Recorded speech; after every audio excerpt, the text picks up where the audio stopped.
স্বাগতম জানাচ্ছি। আমি মোহাম্মদ মাহবুবুল হাসান, সিনিয়র প্রভাষক, ব্যবস্থাপনা, Ghatal cantonment public school and college. সুপ্রিয় শিক্ষার্থীবৃন্দ, আজকে আমি তোমাদের ব্যবসায় সংগঠন ও ব্যবস্থাপনার তৃতীয় ক্লাস নিচ্ছি। সেটি হলো ব্যবস্থাপনা নীতিমালার উপরে। আজকের পাঠ আদর্শ ব্যবস্থাপকের দক্ষতা বর্ণনা করতে পারবে। শিক্ষার্থীবৃন্দ, তাহলে আজকে আমাদের ক্লাস হলো আদর্শ ব্যবস্থাপকের দক্ষতা বর্ণনা করতে পারবে। শিক্ষার্থীবৃন্দ, আমরা জানি যে দক্ষতা বলতে কোনো কাজ করার জন্য ব্যক্তির সামর্থ্য বা যোগ্যতাকে বোঝায়। এর দ্বারা ব্যক্তি তার অর্জিত জ্ঞান কাজে লাগিয়ে কম সময়ে ও অল্প খরচে সঠিকভাবে কাজটি করতে পারে। আমি তোমাদেরকে সুন্দর একটি উদাহরণের মাধ্যমে বিষয়টি পরিষ্কার ধারণা দেওয়ার চেষ্টা করব। শিক্ষার্থীবৃন্দ, এই যে আমাদের আদর্শ ব্যবস্থাপকের যে দক্ষতা, আমি দুটি মানুষকে উদাহরণ দিব। মিস্টার সাইফু সানমুন গ্রুপের একটি শিল্প প্রতিষ্ঠানের ব্যবস্থাপক।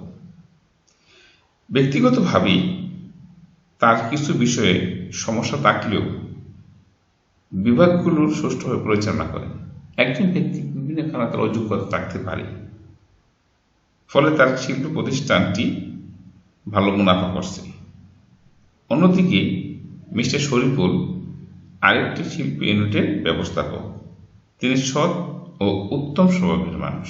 তাহলে দেখো, একজন ব্যক্তি হিসেবেও তার কিছু সমস্যা আছে, কিন্তু তিনি প্রতিষ্ঠানটি ভালো চালাচ্ছেন, মুনাফা করছেন। আরেকজন ব্যক্তি সৎ এবং স্বভাবে ভালো, ঠিক আছে, কিন্তু তার অধীনস্থ বিভাগগুলো তিনি সঠিকভাবে চালাতে ব্যর্থ হচ্ছে। অধস্তনা সন্তুষ্ট থাকলেও শিল্প ইউনিটে প্রত্যাশিত মুনাফা করতে পারছেন না। মাঝে মধ্যে মিস্টার সাইফুল সম্পর্কে কিছু অভিযোগ হেড অফিসে আসলেও মালিক পক্ষ তার উপর সন্তুষ্ট।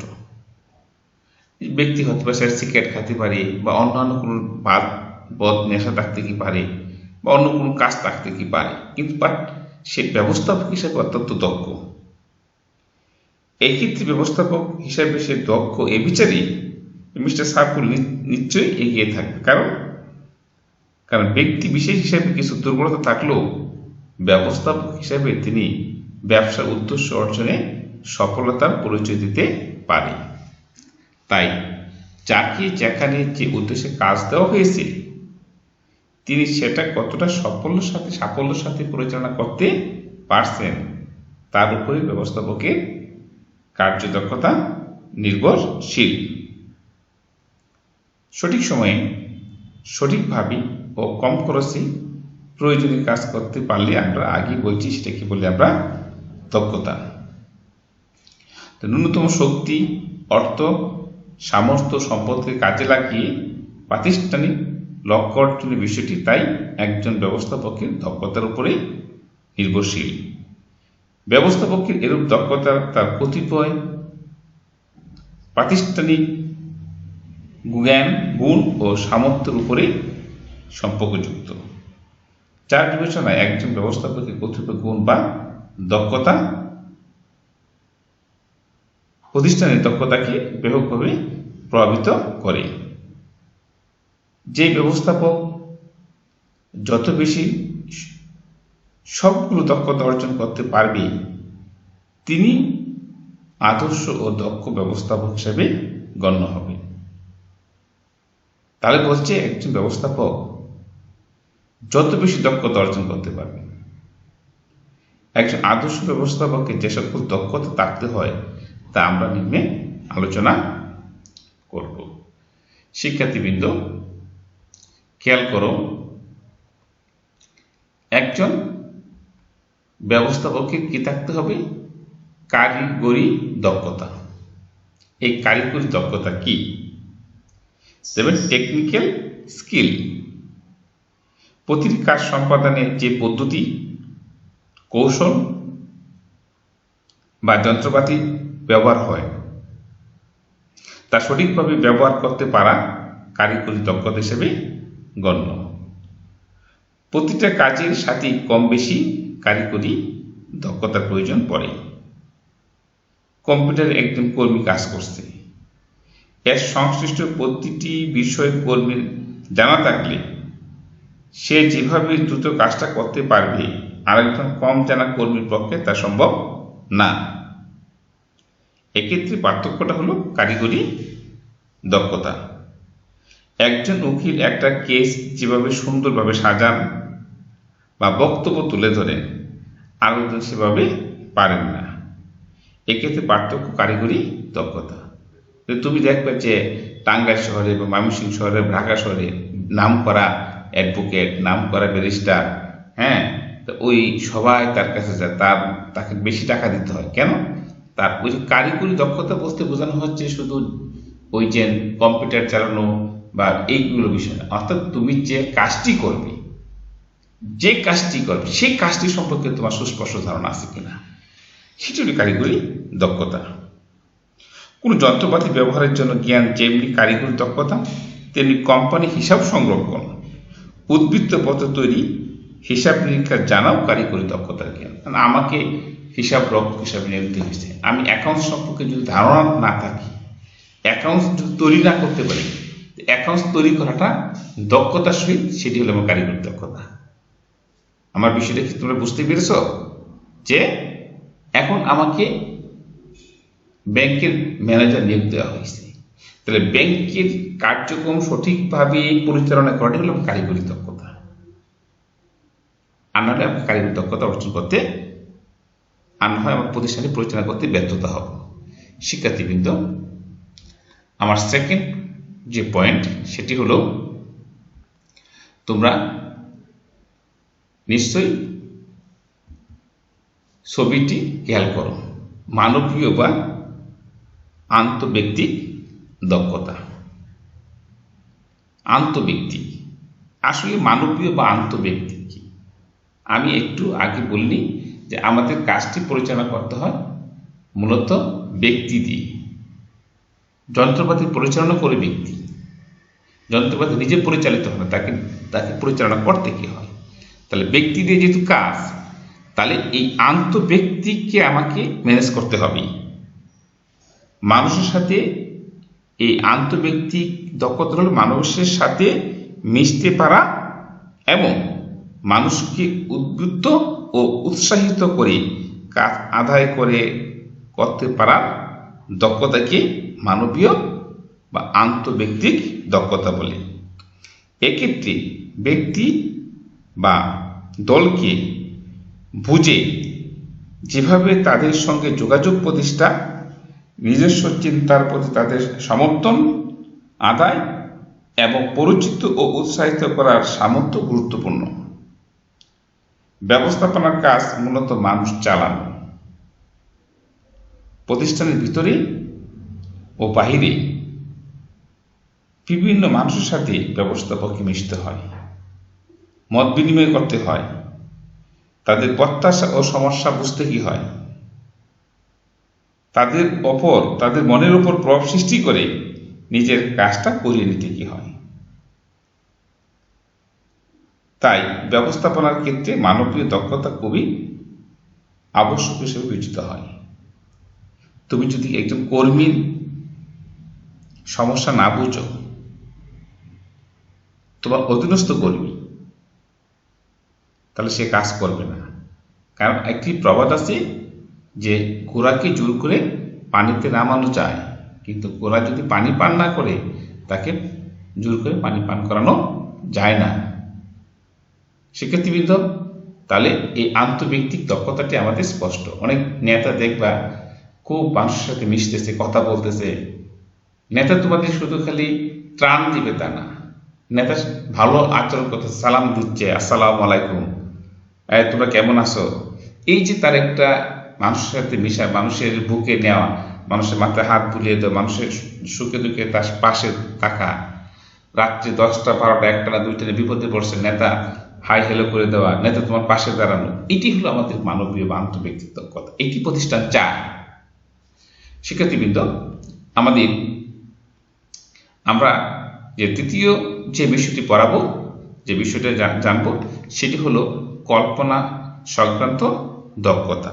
অর্থাৎ একজন মানুষের ধারণাগত বা কল্পনা সংক্রান্ত ধারণা থাকতে কি হবে, যে আমাদের কিভাবে এই কাজগুলো করবো। ছবির মাধ্যমে, তোমরা যদি ছবির মাধ্যমে বুঝতে পারছো যে আসলে কল্পনা, ছবিগুলো তো মূলত দেওয়া হয় এটি দেখে মানুষ বুঝতে পারে, তোমরা বুঝতে পারবে যে আসলে কল্পনা সংক্রান্ত ধারণাটা কি। ভবিষ্যৎ অবস্থা বা পরিস্থিতি সম্পর্কে আগাম ধারণা করতে পারার সামর্থ্যকেই ব্যবস্থাপনাকে কল্পনা সংক্রান্ত দক্ষতা বলে।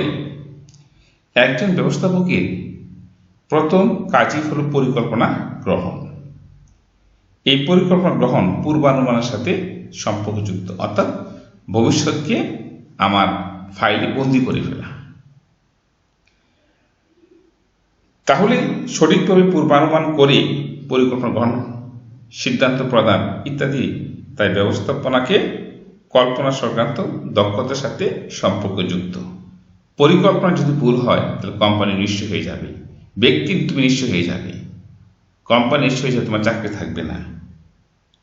আগাম কোনো বিষয়ে ধারণা করতে পারাই শুধু নয়, উদ্বুদ্ধ অবস্থায় কী ধরনের কার্য ব্যবস্থা গ্রহণ করলে সর্বোচ্চ সুফল লাভ করা যাবে এ বিষয়ে ধারণা করতে পারাও এরূপ দক্ষতার অন্তর্ভুক্ত।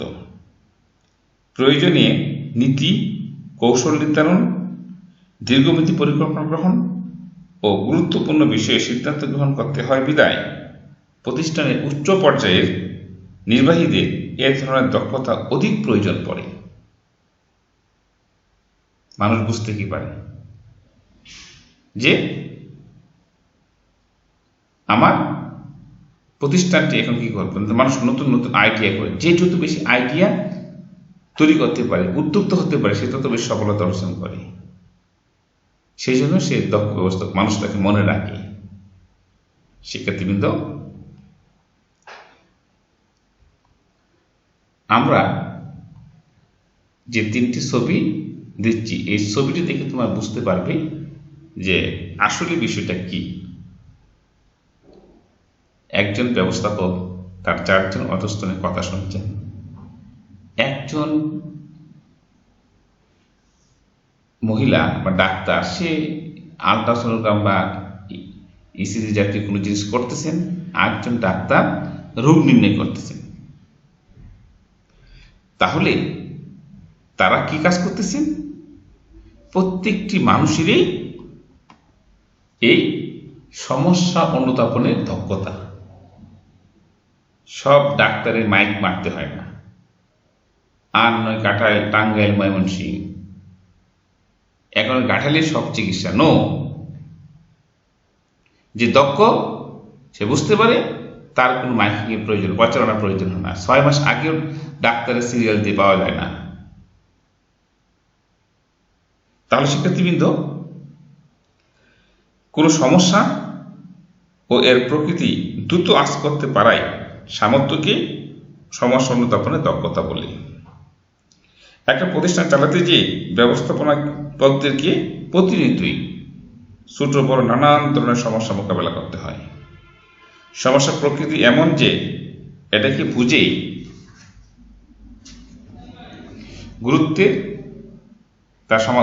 গুরুত্ব দিয়ে তার সমাধান করতে গেলে ভবিষ্যতে সেটি বড় বিড়ম্বনার কারণ হতে পারে না। অর্থাৎ বলা হচ্ছে যে, এই মানুষ কথায় কথায় বলে যে বাসর রাতে বিড়াল মারা। বাসর রাতে বিড়াল মারা কি? শুরুতেই তাকে বুঝিয়ে দেওয়া যে আমি কি চাই সেটি।